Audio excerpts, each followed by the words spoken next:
नमस्कार। कोरोना के दौर में बहुत सारी चीजें, बातें दिमाग में आती हैं। पिछले लगभग 1.5 साल से जिस कोरोना को हम लोग झेल रहे हैं या जिस की बर्बादी देख चुके हैं, पिछला 1 साल लगभग हमारा उसी तरीके से बीता और इस साल तो उसने जो रफ्तार पकड़ी उससे हम सब की तौबा-तौबा है। आखिर कई बार हमसे चूक होती है, विज्ञान से भी चूक होती है और पहले पिछले साल भी लगा था कि कोरोना जब कहा गया था कि अप्रैल में पीक पे आएगा, खत्म हो जाएगा, लेकिन वो खत्म होते-होते लंबा टाइम लगा। क्योंकि वायरस है और वायरस का रूप बदलता रहता है और उसके पीछे यही कारण रहा। तो हम इसे ये नहीं कह सकते कि विज्ञान फेल हुआ या विज्ञानी उसको समझने में चूक गए। लेकिन हाँ, ये ज़रूर हुआ कि वायरस उनको धोखा लगातार देता रहा और इसी तरीके से हमारी समझ से कई चीज़ें जो हम अच्छे से पकड़ सकते थे, वो उतनी अच्छे से नहीं पकड़ पाए। पिछले साल बहुत अच्छा काम हुआ, लेकिन इस बार कुछ ऐसे हालात हुए कि इतनी तेजी से फैला कि हमसे संभल नहीं सका। विज्ञान के अलावा गणित ने भी इस पे काफ़ी कुछ काम किया और हर बार लगता था कि हाँ, ये अब अ, चढ़ाव पर है और अब एक खत्म होने वाला है। लेकिन कई बार फिर जैसा वैसा वैसा ही हुआ कि वायरस ने धोखा दिया, हालात थोड़े गड़बड़ हुए, लोगों ने सावधानी नहीं बरती और कुछ इंफ्रास्ट्रक्चर हमारा जो बुरी तरीके से डगमगा गया, उससे चीज़ें थोड़ी-सी गड़बड़ हुई। लेकिन अब इस विज्ञान के अलावा गणित पे जो सबसे बड़ा काम कर रहे हैं देश में, आईआईटी कानपुर के पद्मश्री प्रोफ़ेसर मनींद्र अग्रवाल। मनीष जी की खासियत ये रही है कि ये तमाम विरोधाभासों के बावजूद इस काम में लगे रहे और एक लगातार एक जज़्बा दिखाया कि हाँ, कुछ एक ये इसकी गणित हो सकती है, ये संभावनाएँ हो सकती हैं और पॉज़िटिव नोट के साथ रहे। मुझे उनसे बात करने में हमेशा इस बात का अच्छा लगता रहा कि विपरीत परिस्थितियों में पॉज़िटिव रहे और अब जब सचमुच लग रहा है कि कोरोना की दूसरी वेव का पीक आ गया है, आ रहा है, तो इस पर इस समय इनसे बात करना बहुत ज़रूरी हो जाता है। बहुत-बहुत आभार प्रोफ़ेसर मनींद्र अग्रवाल आपका कि आपने नवोदय टाइम्स पंजाब केसरी को टाइम दिया, समय दिया। अब आप भी जब पहले कहाँ हम लोग सोच रहे थे कि अप्रैल से शुरू हो जाएगा पीक होना और अब वो मिड मी मई के आते-आते वो लगभग पीक पे आपका मैं अभी ताज़ा ट्वीट देख रहा था जिसमें आपने बिल्कुल ताज़ा ट्वीट जिसमें आपने कहा कि हाँ, पीक दिखने के स्थितियाँ बन रही हैं। असलियत क्या है? क्या हम माने और उसमें अभी कितनी भूल-चूक लेनी-देनी की संभावना नज़र आती है इसमें? जी हाँ, ये तो मानना पड़ेगा कि कोरोना वायरस जो इस बार आया है वो जैसे आपने कहा सबकी आकलनों को मात दे के गया है। हम भी अपने गणितीय मॉडल के द्वारा लगातार पिछले 2 महीने से इसको ट्रैक कर रहे हैं, निकालने का प्रयास कर रहे हैं कि कब कहाँ तक ये जा सकता है और हमारे आकलन भी अक्सर इसमें फेल किए हैं। कुछ जगह सही भी हुए हैं लेकिन कुछ जगह गलत भी निकल गए हैं। भारत के लिए हमने पहले आकलन किया था 21 से 25 अप्रैल के बीच में पीक इसकी आएगी, लेकिन वो सही साबित नहीं हुआ और लगभग 10 दिन 10 से 15 दिन कह सकते हैं, ये आगे बढ़ गई इसकी पीक। जो हमने आकलन करके निकाला था 25 तारीख करीब आज से 10-12 दिन पहले हमने फिर से आकलन जो किया तो उसमें ये निकल के आया था। तो तब से अब तक जो ट्रैजेक्टरी है इसकी वो लगभग वही बनी हुई है। हमने 4 से 8 मई के बीच में ये आकलन था कि नए इन्फेक्शंस अपने उच्चतम स्तर पे होंगे और लगभग वही दिखने में आ रहा है। इस समय 4,12,000 तक गए थे, अब थोड़े कम हो गए हैं, लेकिन 4 लाख के ही आसपास बने हुए हैं और यही हमारा अंदाज़ा कहता है कि इस समय हम पीक पे ही हैं, समझ लीजिए। वो एक पीक पे एक ये कैरेक्टरिस्टिक होती है कि केसेस लगभग बराबर कुछ कई दिन तक उनकी संख्या में ज़्यादा घटाव या बढ़ाव नहीं होता, और वही चीज़ अभी हमें दिखने में आ रही है। तो आशा कर सकते हैं कि अगले कुछ दिनों में इसकी संख्या में अब घटाव आना प्रारंभ होगा। और यदि हम और माइन्यूटली देखें, कई सारे बड़े बड़े राज्यों में इस तरह के उतराव आने प्रारंभ हो चुके हैं। महाराष्ट्र, उत्तर प्रदेश, गुजरात, मध्य प्रदेश, इन सब राज्यों में आप देखेंगे संख्या कम होती जा रही है। जी, दो बातें हैं। एक तो जैसा कि आपने पहले भी कहा था कि महाराष्ट्र जल्दी पीक पे आएगा, आज से 20-25 दिन पहले की बात थी और पीक पे आया और अब तो वहाँ बहुत सारा उतार पर है और अब बहुत अच्छे से इत्तेफाक ये भी है और हम सबको उनको कांग्रेचुलेट भी करना चाहिए, बधाई भी देनी चाहिए वहाँ बीएमसी की टीम को, जिन्होंने उसे बहुत अच्छे से अब मैनेज किया है, जो पहले बहुत बर्बादी देखने के बाद अब उसे मैनेज कर पाए हैं और बहुत अच्छे तरीके से वहाँ काम हुआ है।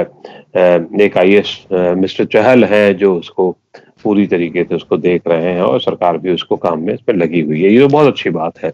लेकिन दूसरी तरफ जब आप आंकड़ों की बात करते हैं तो ये सवाल भी उठना लाजिमी होता है कि कई जगह बहुत टेस्टिंग ही नहीं हो रही है। तो जो टेस्टिंग ना होने का भी तो असर इन आंकड़ों पर पड़ता होगा या ये क्योंकि पॉजिटिविटी रेट का मामला होता है तो उससे क्लियर हो जाती हैं चीजें, जो आपके आंकड़ों के उतार चढ़ाव हैं ये उससे साफ, उससे अलग रहते हैं वो। जी, ये बहुत महत्वपूर्ण सवाल है आपका। और यहाँ पे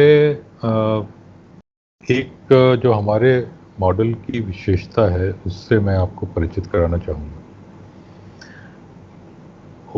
वास्तविक में जो इन्फेक्शन है, जिनकी जो संख्या है, वो जैसे आपने बताया कि टेस्टिंग यहाँ कम होती है तो वास्तविक संख्या ज़्यादा होती है, जहाँ टेस्टिंग ज़्यादा होगी वहाँ वास्तविक संख्या, जो रिपोर्टेड संख्या है उसके शायद उतने उससे अधिक नहीं होगी। तो ये कम ज़्यादा का स्तर हर जगह रहता है। लेकिन जो वास्तविक संख्या है और जो रिपोर्टेड संख्या है, इन दोनों में एक प्रकार का हमारा मॉडल बताता है कि एक प्रकार का समन्वय रहता है। तो जब वास्तविक संख्या कम होने लगेगी तो जो रिपोर्टेड संख्या है वो भी कम होने लगेगी। दोनों में ये समन्वय रहता है। तो जो आप जैसे कहीं कुछ जगह टेस्टिंग कम हो रही है तो ये बात सही है कि वास्तविक संख्या फिर कहीं ज़्यादा है, और जो रिपोर्टेड संख्या है उसको देख के हम ये नहीं कह सकते कि भाई इतने ही लोग इस समय संक्रमित हैं। लेकिन उसका जो ग्राफ है उसको देख के हम ये कह सकते हैं कि जब वो ग्राफ नीचे आने लगेगा इसका मतलब ये है कि वास्तविक संख्या भी नीचे आ रही है। तो ये समन्वय जो इन दोनों का है वो हम उसका प्रयोग करके वास्तविक संख्या के बारे में कह सकते हैं। अच्छा, आपको क्या लगता है, जो मैं फिर जो सवाल मैंने किया था उसी को फिर दोहरा रहा हूँ, महाराष्ट्र में ऐसा क्या चमत्कार हुआ जो, या ये कि पीक पर हुआ और फिर उसके बाद ऑटोमेटिकली वो नीचे गिरने लगा, या सचमुच काम ऐसा हुआ जिसकी वजह से आप उसको उनका श्रेय देना चाहेंगे? क्योंकि आप तो गणितज्ञ होने के नाते उसको देखेंगे और गणितज्ञ होने के नाते दोनों चीजें अलग-अलग है, काम होना और पीक पे आकर के ऑटोमेटिकली उतरना, दोनों ही अलग-अलग चीजें हैं। आप इसको किस तरह से देखते हैं?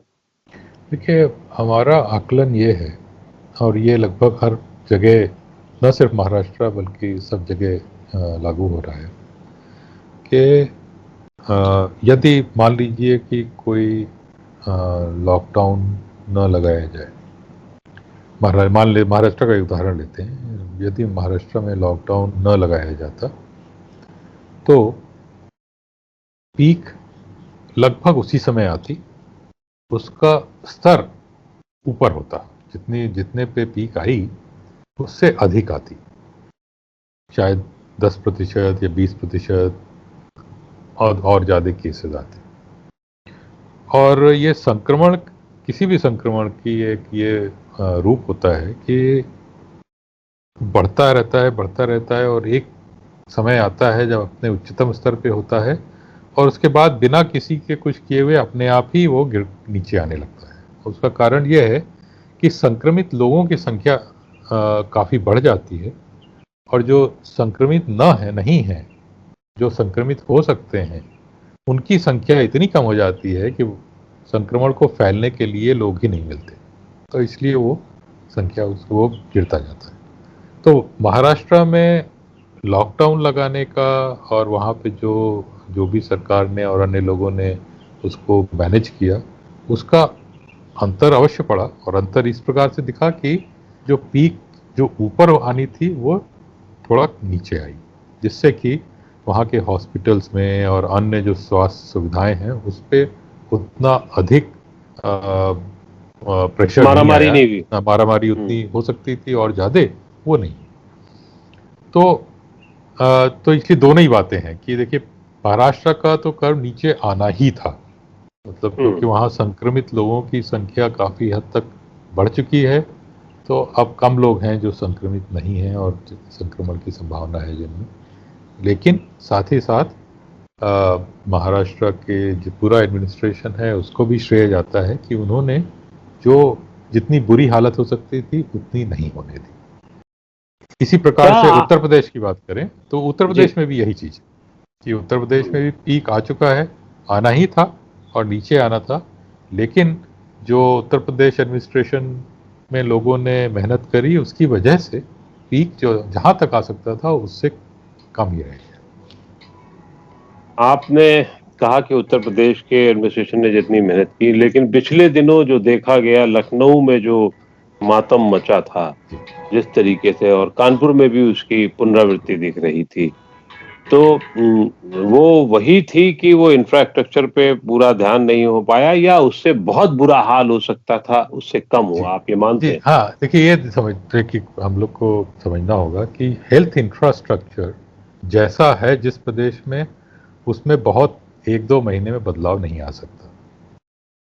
तो जो स्थिति है हेल्थ इंफ्रास्ट्रक्चर की उत्तर प्रदेश में, उसको ध्यान में रखते हुए जितनी और ज़्यादा मारामारी की संभावना थी उतनी नहीं हुई।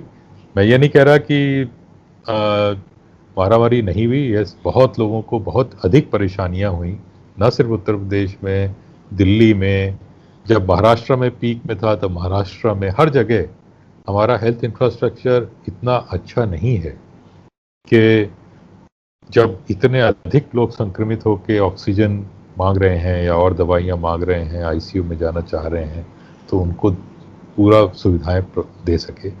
बल्कि भारत क्या कहें, किसी भी देश में, विकसित देशों को भी देख लीजिए, चाहे यूनाइटेड किंगडम हो या अमेरिका हो, वहां भी जब ये इटली था, कोरोना पिछले साल तो वहां पे भी जिस तरीके की स्थितियां देखी, जब चरम वो सीमा बहुत पे ही थे तो दर्दनाक एकदम थी। वही हॉस्पिटल में के बाहर लोग ऐसे ही पड़े हुए थे। बहुत ही दुखदाई अवस्था थी तब वो उन लोगों के लिए। तो हमारे यहाँ तो और भी सुविधाएं कम हैं और जनसंख्या कहीं अधिक है, तो हमारे यहाँ इस प्रकार से जो बहुत कष्ट लोगों को सहना पड़ा, वो आ, वो उसको कह सकते हैं कि एक ये महामारी इस प्रकार से आई और इतनी तेजी से आई इस बार कि किसी को तैयारी करने का अवसर ही नहीं दिया इसने। एक सवाल है तैयारी करने का अवसर को लेकर के, क्या पिछले साल जो आने के बाद में, और जो हमें आकलन पहले से कर लेना चाहिए, और महाराष्ट्र हमारे सामने उसका उदाहरण था, तो क्या हम उसको बहुत सारा आकलन कर नहीं पाए, समझ नहीं पाए स्थितियों को, या ये कि खत्म हो गया था और फिर अचानक उभार पर आ गया और लग रहा था कि नहीं आएगा? अंदाजा जो यही था, हमारा भी था, अन्य वैज्ञानिकों का जिन भी यही था कि उभार आएगा, लेकिन इस स्तर का नहीं होगा। और जिस स्तर का उस समय जो अप्रैल के शुरू में जो बात चल रही थी, जिस स्तर पे आने की, उस स्तर पे यदि आता तो शायद हम इतने दुखदाई अवस्था में नहीं होते। लेकिन ये जितने प्रेडिक्शंस थे वो गलत साबित हुए।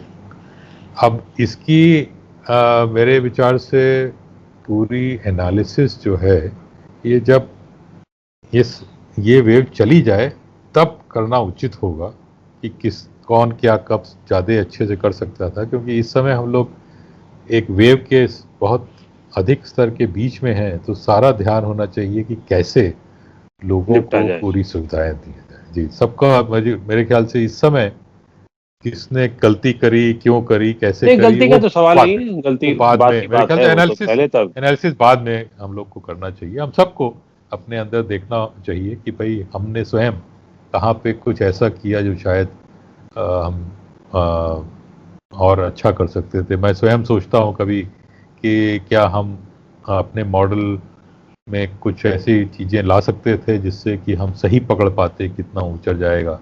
लेकिन फिर वही सोचता हूँ कि भाई अभी नहीं, अभी पहले अपनी एनालिसिस जारी रखते हैं, फिर बाद में जब शायद जून के महीने में ऐसा मौका मिलेगा हमें कि हम उसको मॉडल को फिर से एनालिसिस करके शायद उसको और बेहतर बना पाए।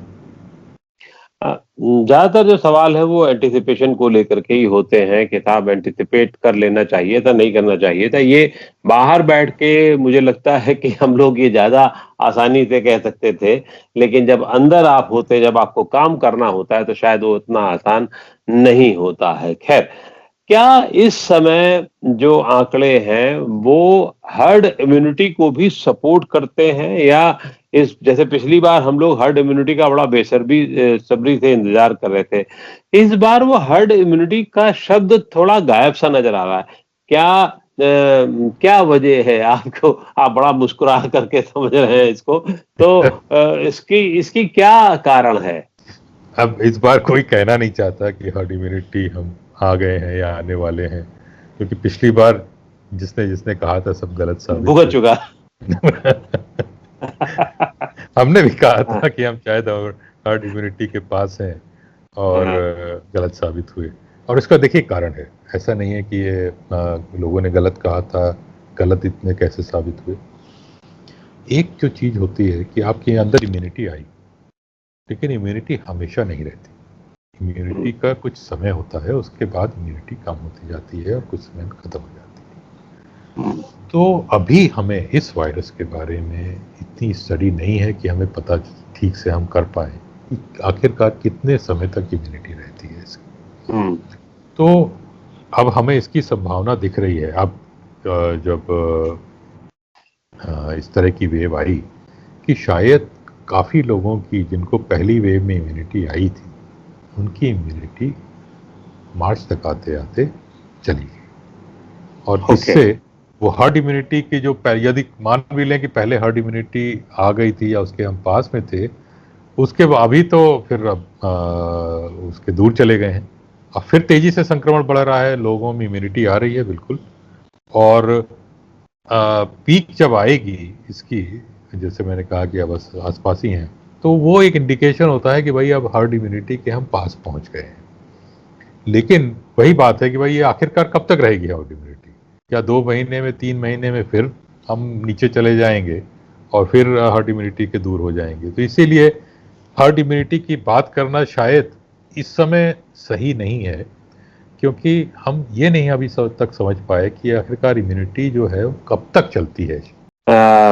आपकी स्थिति में अब आपको क्या लगता है कि ये जो पीक आ गया है आपका, या मतलब इस समय जो आप लग रहा है कि अज्यूम कर रहे हैं कि अब आसपास है या आ गया है, पहले तो हम ये मान लेते हैं आ गया है, लेकिन अब इसका उतार कितनी, जो आपने पहले मुझसे एक सेंटेंस कहा था कि जितनी तेजी से चढ़ेगा उतनी तेजी से उतरेगा, तो क्या हम ये माने कि मई एंड तक ये एक काफी नियंत्रित स्थिति में या मॉडेस्ट स्थिति में आ जाएगा? पता नहीं मॉडेस्ट शब्द इस्तेमाल जी, करना चाहिए। हमारा आकलन है कि मई एंड तक ये 2 लाख से नीचे स्तर आ जाएगा नए इन्फेक्शंस का। ओके। और फिर जून में और नीचे जाएगा।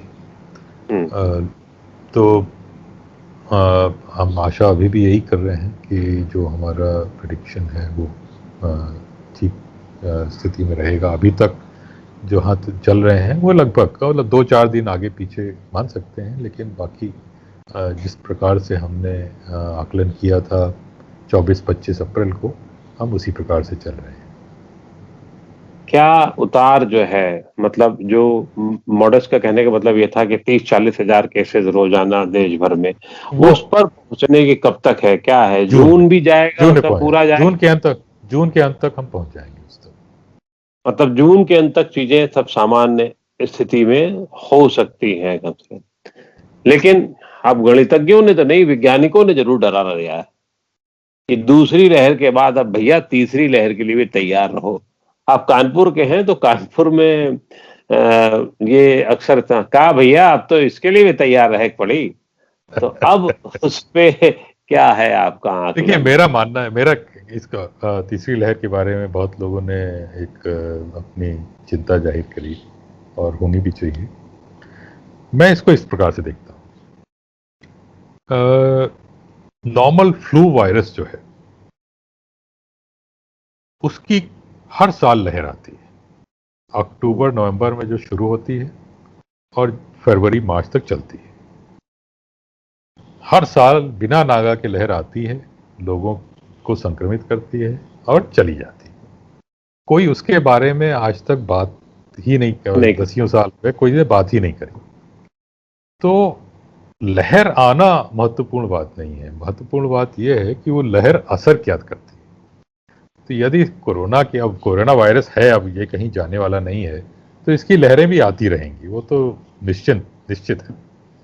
लेकिन उसका यदि हम असर हम नॉर्मल फ्लू के बराबर यदि हम ले आ पाए, तो किसी को चिंता करने की आवश्यकता नहीं है। और वही हमारा प्रयास होना चाहिए, वैक्सीनेशन और थोड़ा प्रिकॉशन कि भाई भीड़ भाड़ वाले इलाके में जहाँ भी दिखे कि हाँ ये वायरस संक्रमण थोड़ा फैलने लगा है, मास्क पहन ले जब भी भीड़ वाली जगह में जाए, तो संक्रमण के जो स्तर है वो ज़्यादा बढ़ेगा नहीं। और वैक्सीनेशन अगर अधिकतर जनसंख्या में रहा तो उनको असर भी ज़्यादा नहीं करेगा, तो फिर वो उसकी हालत वही हो जाएगी जैसे नॉर्मल फ्लू वायरस की है, लगभग। आप सब गणितज्ञ हैं, बहुत माने जाने विश्व स्तरीय गणितज्ञ हैं। आप भी सोचते होंगे कि इस देश में कब तक वैक्सीनेशन हो पाएगा?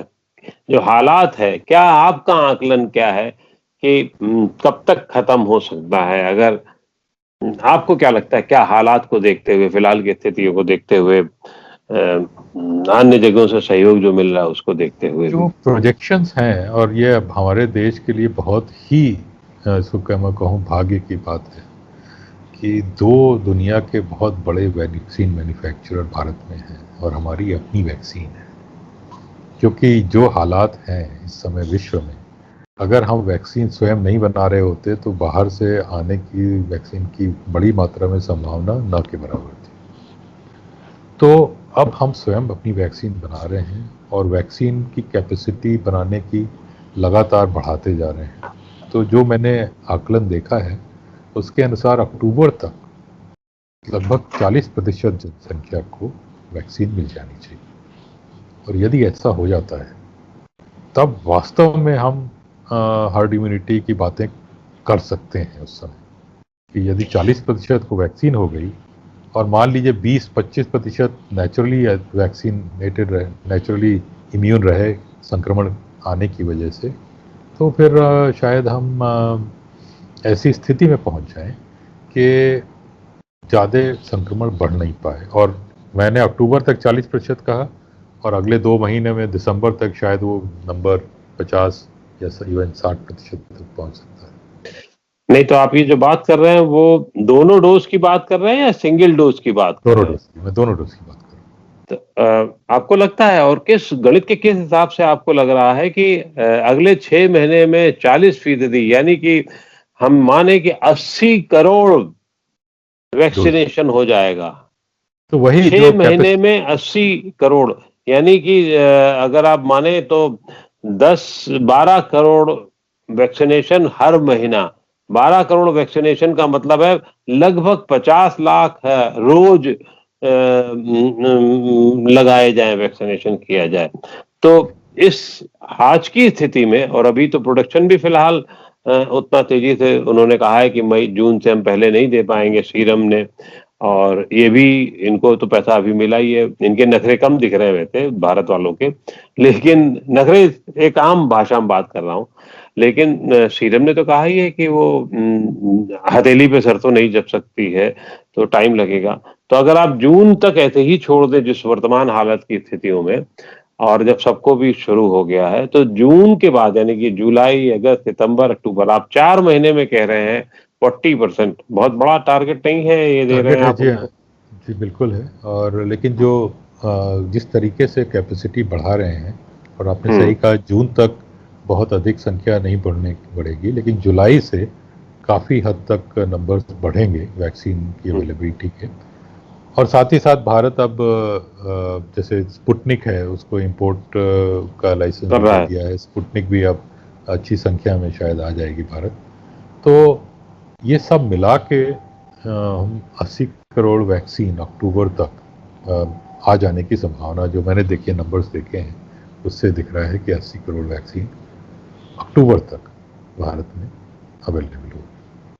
चलिए, आपके मुँह में घी शक्कर, चीज़ें बहुत सामान्य तरीके से हो जाएँ और अनुमान आपका बिल्कुल ठीक रहे, और आमतौर पे आपके अनुमान बहुत अच्छे रहते हैं। ईश्वर इस अनुमान को कम से कम बहुत अच्छा रखे और उससे अच्छे से अच्छा साबित हो।